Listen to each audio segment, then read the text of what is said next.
नमस्कार, स्वागत है आपका डेली 24 भारत में। मैं हूं आपके साथ अनुप्रिया मिश्रा। रुक करते हैं दिल्ली एनसीआर की बड़ी खबरों की शुरुआत करते हैं ग्रेटर नोएडा से। बता दें, ग्रेटर नोएडा में प्रशासन ने नदी की जलधारा में अवैध खनन करने पर एक ठेकेदार पर 5 लाख रुपए का भारी जुर्माना लगाया है। साथ ही आरोपी ठेकेदार के खिलाफ एफआईआर भी दर्ज कराई गई है। रायपुर खादर क्षेत्र में खनन पट्टा क्षेत्र का निरीक्षण डिप्टी कलेक्टर और तहसीलदार दादरी ने किया, जहां जांच के दौरान नदी की जलधारा में अवैध खनन के पुख्ता सबूत मिले। बता दें, जिला खनन अधिकारी उत्कर्ष त्रिपाठी ने कार्रवाई की पुष्टि करते हुए कहा है कि अवैध खनन किसी भी हाल में बर्दाश्त नहीं किया जाएगा। वहीं प्रशासन ने साफ संदेश दिया है कि नियम तोड़ने वालों पर सख्त कार्रवाई जारी रहेगी। दिसंबर 2025 में जेवर, दादरी, दनकौर और कासना समेत कई इलाकों में अभियान चलाकर अवैध उप खनिज परिवहन में 33 वाहन जब्त किए गए, जबकि वाहन मालिकों से 12,39,730 रुपए का जुर्माना भी वसूला गया। वहीं दिल्ली में गैंगस्टरों का खौफ नए साल 2026 में भी थमता नजर नहीं आ रहा। साल की शुरुआत के महज 2 दिन में ही बदमाशों ने राजधानी की कानून व्यवस्था को खुली चुनौती दे दी। बता दें, रोहिणी सेक्टर 24 में बाइक सवार 3 बदमाशों ने एक प्रॉपर्टी डीलर की नीली इनोवा कार पर ताबड़तोड़ फायरिंग कर दहशत फैला दी। पुलिस के मुताबिक बदमाशों ने करीब 25 राउंड गोलियां चलाई। हालांकि इस वारदात में किसी के घायल होने की खबर नहीं है। बताया जा रहा है कि पीड़ित प्रॉपर्टी डीलर को कुछ दिन पहले एक इंटरनेशनल नंबर से 3 करोड़ रुपए की रंगदारी की कॉल आई थी। रकम नहीं देने पर बदमाशों ने डराने के इरादे से इस फायरिंग को अंजाम दिया। वहीं पूरी घटना सीसीटीवी कैमरे में कैद हो गई। सूचना मिलते ही पुलिस मौके पर पहुंची और फायरिंग का मामला दर्ज कर जांच शुरू कर दी है। बेगमपुर थाने में पीसीआर कॉल आई, जिसमें एक पर्टिकुलर प्लेस सेक्टर 24 रोहिणी में फायरिंग होने की कॉल आई। तो मौके पे लोकल पुलिस पहुंची और वहाँ पे एक खड़ी पे फायरिंग हुई थी। तो ये पता चला कि यहाँ पे एक बिजनेसमैन है, उनको पहले थ्रेट आया था, जो पहले उन्होंने पुलिस से शेयर नहीं किया था इस घटना के पहले। तो उन्हीं को टारगेट करके उनको डराने के लिए फायरिंग की गई थी और इस मसले में हमने एक्सटॉर्शन का केस दर्ज कर दिया है, एक्सटॉर्शन और फायरिंग का, और इन्वेस्टिगेट कर रहे हैं। सर कितने लोग थे? 3 लोग थे। सर किस गैंग का नाम आ रहा है, ये थोड़ा सा बता दीजिए। अगली खबर दिल्ली से है। बता दें, दिल्ली से गुरुग्राम रोज सफर करने वालों के लिए राहत की खबर सामने आ रही है। राजधानी और गुरुग्राम के बीच ट्रैफिक का दबाव जल्द कम होने वाला है। PWD old Delhi Gurugram road को रिपेयर और डेवलप कर रही है, जिससे यात्रियों को एक नया वैकल्पिक रास्ता मिलेगा।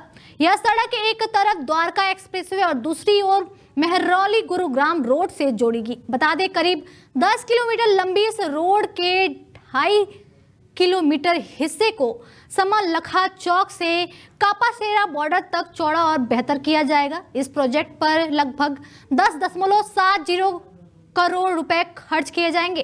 रोड के तैयार होने से बिजवासन, समलखा, कापासेरा और नजफगढ़ से गुरुग्राम आने जाने वालों को सीधा फायदा मिलेगा। अधिकारियों के मुताबिक इससे रोजाना लगने वाले जाम से बड़ी राहत मिलेगी और दिल्ली गुरुग्राम सफर करने पहले से कहीं ज्यादा आसान और तेज हो जाएगा। वहीं बता दें, दिल्ली मेट्रो से सफर करने वालों के लिए नए साल 2026 की शुरुआत में बड़ी खुशखबरी सामने आई है। दिल्ली मेट्रो फेज 4 को लेकर अहम अपडेट सामने आया है। फेज 4 के तहत बनने वाले 6 कॉरिडोर में से 3 कॉरिडोर का निर्माण कार्य पूरा हो चुका है, जिन्हें प्राथमिकता के आधार पर पहले शुरू किया जाएगा। खास बात यह है कि इन तीनों रूट्स पर पूरी तरह ड्राइवर लेस मेट्रो चलाई जाएगी। अधिकारियों के मुताबिक ट्रायल पूरा होने के बाद दिसंबर 2026 तक इन लाइनों पर मेट्रो सेवा शुरू होने की उम्मीद है। इन कॉरिडोर पर कुल 52 made in India driver less ट्रेनें दौड़ेंगी। फेज 4 के पूरा होते ही दिल्ली मेट्रो नेटवर्क और मजबूत होगा। बता दें, इंटरचेंज स्टेशनों की संख्या 29 से बढ़कर 43 हो जाएगी, जिससे यात्रियों को सफर में ज्यादा सहूलियत, कम समय और बेहतर कनेक्टिविटी मिलेगी। अगली खबर उत्तर प्रदेश के मुजफ्फरनगर से है। बता दें, मेरठ रोड स्थित मूलचंद रिजॉर्ट में शुक्रवार को हिंदू संघर्ष द्वारा आयोजित कार्यक्रम में पहुंचे कल्की पीठाधीश्वर आचार्य प्रमोद कृष्णम ने कई अहम मुद्दों पर खुलकर बयान दिया।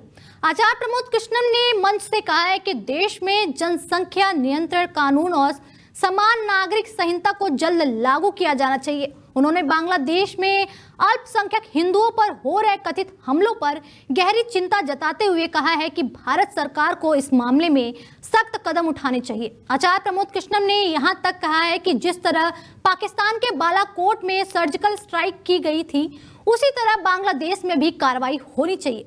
साथ ही उन्होंने मांग की है कि इस मुद्दे को अंतर्राष्ट्रीय मंच यूएनओ में उठाया जाए ताकि वहां रह रहे अल्पसंख्यक हिंदुओं की सुरक्षा सुनिश्चित की जा सके। वहीं आईपीएल में शाहरुख खान द्वारा एक बांग्लादेशी खिलाड़ी को खरीदे जाने पर भी उन्होंने आपत्ति जताई। उन्होंने कहा है कि एक तरफ बांग्लादेश में हिंदुओं पर अत्याचार हो रहा है और दूसरी तरफ भारत का एक बड़ा फिल्म स्टार वहां के खिलाड़ी को खरीद रहा है, जो गलत है। उन्होंने कहा है कि पैसों की लालसा में ऐसा कदम नहीं उठाना चाहिए। कार्यक्रम के दौरान आचार्य प्रमोद कृष्णन ने पत्रकारों के सवालों के भी बेबाकी से जवाब दिए हैं। तो नरेंद्र मोदी और योगी आदित्यनाथ की आंधी चलेगी और 2027 का जो योग है वो 7-2-9 और 2-11, ये विपक्ष 9-2-11 हो जाएगा और उत्तर प्रदेश की जनता तीसरी बार पुनः सनातन की सरकार बनाएगी। अभी सुकरताल में संतों की एक बड़ी संसद हुई थी, इसमें कहा गया था कि वो अगली जो प्रधानमंत्री है वो योगी जी को देखना चाहते हैं। योगी जी अभी उत्तर प्रदेश के मुख्यमंत्री हैं और उत्तर प्रदेश में बहुत सी लाइलाज बीमारियों का वो इलाज कर रहे हैं। जहां तक भारत के प्रधानमंत्री का सवाल है, तो ये मुझे लगता है कि नरेंद्र मोदी जी चौथी बार अभी भारत के प्रधानमंत्री बनेंगे और जब इस तरह की कोई बात या इस तरह का कोई विषय आएगा तो उस पर बात की जाएगी। अभी इस तरह के प्रश्न पर कुछ भी कहना मुझे लगता है जल्दबाजी है। बांग्लादेश में लगातार हिंदुओं की हत्या हो रही है, लेकिन सरकार मौन है अभी तक। सरकार मौन नहीं है, सरकार कुछ जरूर कर रही है, क्योंकि जब पाकिस्तान ने भारत पर डायरेक्ट अटैक किए, टेररिस्ट अटैक हुए, तो उसका मुंहतोड़ जवाब देने का काम नरेंद्र मोदी सरकार ने किया। बालाकोट ऑपरेशन, ऑपरेशन सिंदूर, सारी दुनिया ने देखा। सर्जिकल स्ट्राइक हुई, बांग्लादेश भी एक सर्जिकल स्ट्राइक चाहता है, क्योंकि लातों के भूत बातों से नहीं मानते। वहीं नोएडा से एक सनसनीखेज हत्या का खुलासा सामने आया है। थाना सेक्टर 126 पुलिस ने अवैध संबंधों के चलते अपने ही साढ़ू की हत्या करने वाले 3 आरोपियों को गिरफ्तार किया है। पुलिस के मुताबिक मुख्य आरोपी रामवचन की पत्नी से मृत साढ़ू अजय मुखिया के अवैध संबंध थे। इसी बात को लेकर रामवचन और अजय के बीच लंबे समय से विवाद चल रहा था। बदले की आग में रामवचन ने अपने तीसरे साढ़ू साजन के साथ मिलकर अजय की हत्या की साजिश रची। पुलिस जांच में सामने आया है कि साजन ने अजय को शराब पीने के बहाने घर बुलाया। शराब पिलाने के बाद रामवचन और साजन ने मिलकर अजय का गला दबाकर उसकी हत्या कर दी। वारदात के बाद शव को ठिकाने लगाने के लिए ई रिक्शा चालक अशोक की मदद ली गई। आरोपी ने शव को थाना सेक्टर 126 क्षेत्र के रायपुर इलाके में मिट्टी में दबा दिया था, जहां से पुलिस ने शव बरामद किया। डीसीपी यमुना प्रसाद ने प्रेस कॉन्फ्रेंस का पूरे मामले का खुलासा करते हुए बताया है कि तीनों आरोपियों को गिरफ्तार कर लिया गया है और आगे की कानूनी कार्रवाई की जा रही है। जनपद गौतम बुद्ध नगर में अपराध एवं अपराधियों के खिलाफ लगातार अभियान चलाया जा रहा है। इसी क्रम में एक डेड बॉडी थाना 126 क्षेत्र में मिली थी, जिसके लिए अलग अलग टीमें बनाई गई थी। इसकी मॉनिटरिंग सीपी मैम के निर्देशन में एडीसीपी और एसीपी के नेतृत्व में की जा रही थी और थाना 126 प्रभारी द्वारा इसमें प्रभावी कार्रवाई करते हुए स्वाट टीम, सर्विलांस और जो बीट पुलिसिंग के माध्यम से सभी को लगाया गया था। ये घटना का सफल अनावरण करते हुए इसमें 3 अपराधी जो मुख्य थे उनको गिरफ्तार किया गया है। जब गहनता से पूछताछ की गई तो पता चला जो मृतक अजय मुखिया है वो और उसका रिश्तेदार, 2 रिश्तेदार जो थे, वो साथ में उनके रहते थे। 3 अगल बगल के झोपड़ियों में रहते थे और पारिवारिक संबंध थे आपस में। इसी बीच में कुछ अवैध संबंध उनके परिवार के बीच में बन गए, जिससे कि ये लगातार उनको प्रताड़ित होना पड़ रहा था। और जो अजय मुखिया लगातार उनके घर पे आता जाता था, उनसे संबंध बनाता था। इसी क्रम में जब इन लोगों ने रोकने की कोशिश की, राम बच्चन और उसके साथी ने, तो ये उसको कहता था कि नहीं, हम संबंध कंटिन्यू रखेंगे। और इसी गुस्से में एक दिन इन लोगों ने बुलाया उसको, शराब पिलाई, शराब पिला करके उसके साथ मारपीट भी किया।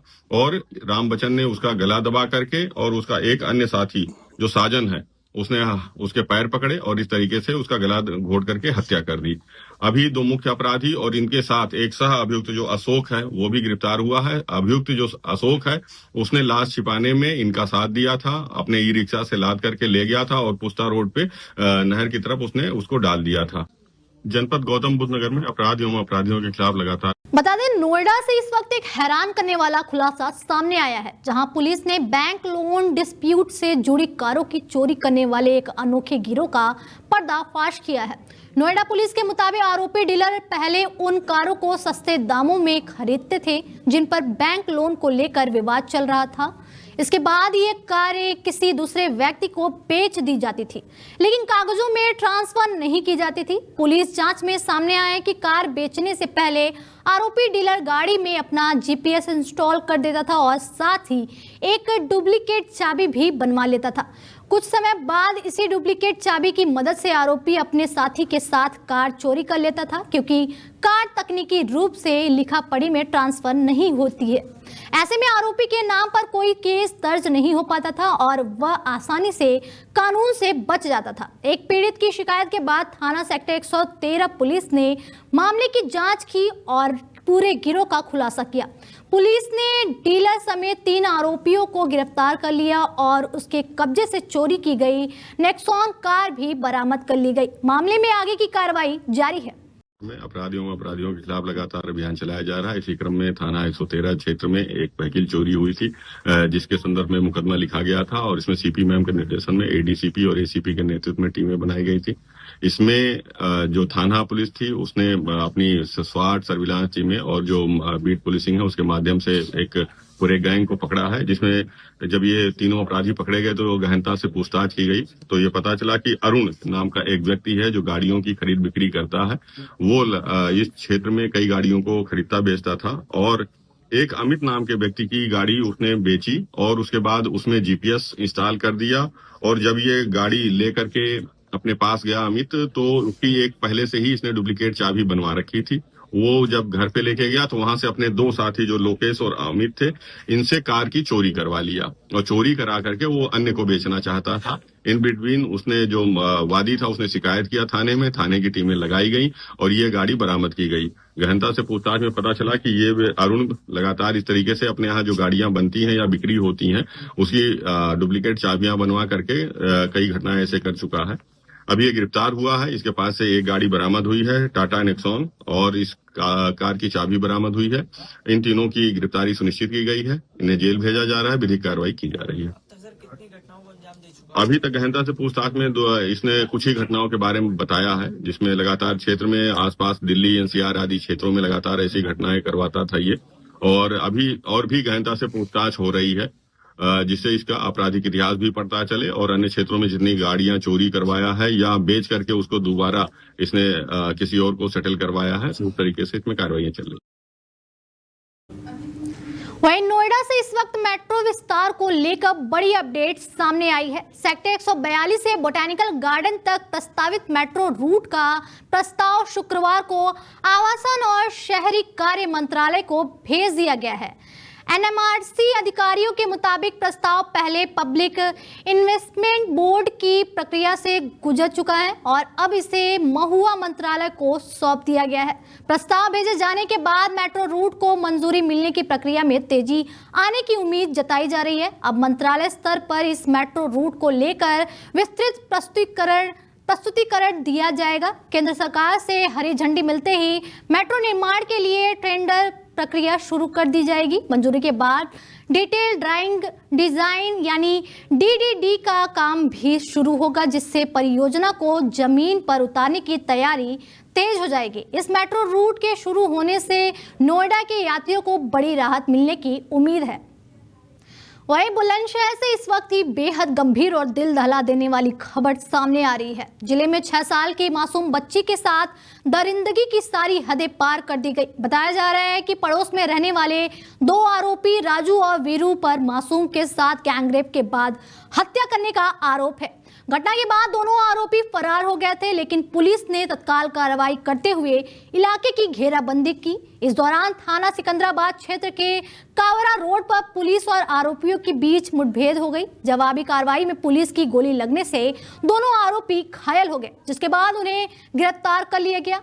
पुलिस ने आरोपियों के कब्जे से अवैध असलहा और कारतूस भी बरामद किए हैं। जानकारी के अनुसार दोनों आरोपी सिकंदराबाद औद्योगिक क्षेत्र के एक गांव में किराए के मकान में रहते थे और फैक्ट्री में मजदूरी का काम करते थे। पुलिस ने मासूम बच्ची के शव को कब्जे में लेकर पोस्टमार्टम के लिए भेज दिया है और मामले की गहन जांच जारी है। वहीं बुलंदशहर के SSP दिनेश कुमार सिंह ने भरोसा दिलाया है कि दोनों आरोपियों को कानून के तहत कड़ी से कड़ी सजा दिलाई जाएगी और पीड़ित परिवार को हर हाल में न्याय दिलाया जाएगा। देर शाम सिकंदराबाद थाने में एक सूचना प्राप्त हुई कि इंडस्ट्रियल एरिया के रजीपुरा में एक बच्ची छत से गिरी है, जिसे काफ़ी गंभीर चोटें आई है। पुलिस तत्काल मौके पर पहुंची और परिजनों के सहयोग से अस्पताल लाया गया, जहां डॉक्टरों ने उसे मृत घोषित कर दी गई। परिवार से जब पूछताछ की गई तो उन्होंने बताया कि उसी मकान में दूसरे हिस्से में किराए पर एक राजू है जो बलरामपुर का रहने वाला है और बीरू है जो लखीमपुर खीरी का रहने वाला है, वहीं रहते हैं और ये भी लेबर हैं, फैक्ट्री में काम करते हैं। वो छत पर देखे गए थे और हो सकता है कि उनके द्वारा बच्ची के साथ दुष्कर्म जैसी घटना कारित की गई है। इसी आशय की तहरीर प्राप्त होने पर अभियोग पंजीकृत करके पुलिस तत्काल विवेचना या अभियुक्तों की तलाश में जुटी। कांवरा रोड पर बदमाशों के साथ पुलिस की मुठभेड़ हुई। दोनों अभियुक्तों के पैर में गोली लगी, वो घायल हो गए। उन्हें अस्पताल भेजा गया, गंभीर स्थिति में उनका इलाज हो रहा है। बच्ची का पोस्टमार्टम कराया गया, जिसमें रेप की पुष्टि हुई है। शीघ्र ही इस अभियोग की विवेचना पूर्ण करके माननीय न्यायालय से अनुरोध करके इसका समयबद्ध ट्रायल। फिलहाल इस बुलेटिन में मेरे साथ इतना ही। दीजिए इजाजत, नमस्कार।